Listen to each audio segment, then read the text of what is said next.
അത്യുന്നതനായ ദൈവത്തിന്റെ ശക്തമായിട്ടുള്ള കരത്തിൻ കീഴിൽ നമ്മെ സംരക്ഷിച്ചു. ഒരു പ്രഭാതം കൂടി കാണുവാൻ നമ്മെ അനുഗ്രഹിച്ചു.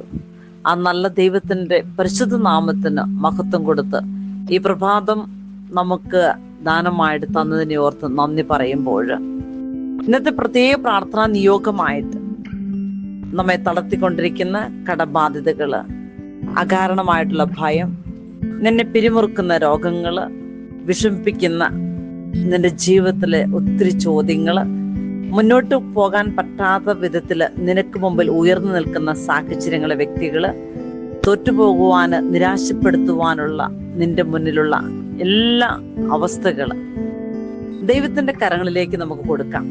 ദൈവമക്കളെ, മറ്റുമില്ലാത്ത വിശ്വസിച്ചാല് മഹത്വം ദർശിക്കാൻ പറ്റുമെന്ന് പറഞ്ഞവൻ, ആ ദൈവത്തിന്റെ സംരക്ഷണത്തിന് കീഴില് നമ്മൾ നമ്മളെ തന്നെ വിട്ടുകൊടുക്കുമ്പോൾ ദൈവം പറയുന്ന ഒരു കാര്യമുണ്ട്. പ്രഭാഷണന്റെ പുസ്തകം 2-ാം അധ്യായത്തില് 10-11 തിരുവചനങ്ങള്. കഴിഞ്ഞ തലമുറകളെ പറ്റി ചിന്തിക്കുവിൻ.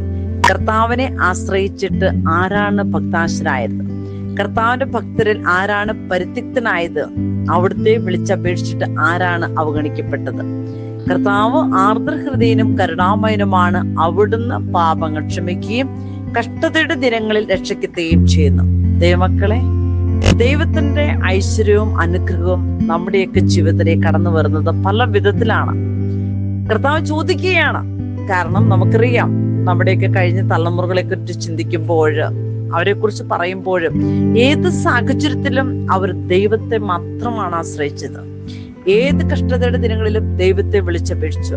അവരുടെ കൂടെ നടന്നു. പകൽ മേഘസ്തംഭമായിട്ട്, രാത്രിയിൽ അഗ്നിത്തൂണായിട്ട് അവരുടെ ചുറ്റും ദൈവത്തിന്റെ വലിയൊരു സംരക്ഷണ മുദ്ര ഉണ്ടായിരുന്നു.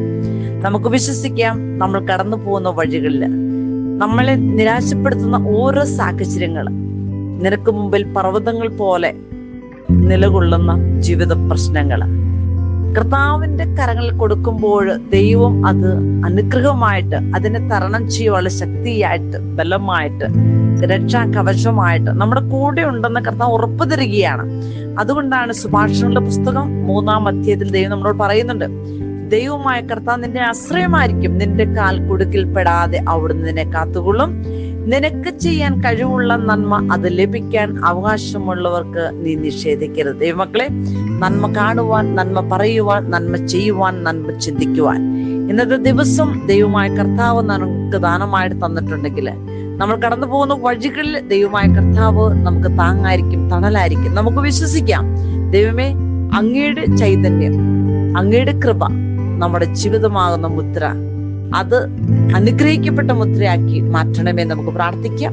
പരിശുദ്ധ അമ്മയുടെ വിമല ഹൃദയത്തിലേക്ക്, ഈശോയുടെ തിരുഹൃദയത്തിലേക്ക്, യേശുപിതാവിന്റെ കരങ്ങളിലേക്ക്, തൃത്വ കൂട്ടായ്മയിലേക്ക്, പ്രത്യേകിച്ച് പ്രാർത്ഥന ഇസ്ഹാക്കിന് യാക്കോബിന്റെ ദൈവമായ കർത്താവ്, ജോസഫിനെ അനുഗ്രഹിച്ച കർത്താവ്, ഇസ്രായേൽ മക്കളെ മുന്നോട്ട് നയിച്ച കർത്താവ്, അപ്പസ്തോലന്മാരെ ശക്തിപ്പെടുത്തിയ ദൈവത്തിന്റെ ശക്തി നമ്മുടെ കൂടെ ഇന്നത്തെ ദിവസം ഉണ്ടാകട്ടെ. നമുക്ക് ശക്തമായിട്ട് നമുക്ക് പ്രാർത്ഥിക്കാം.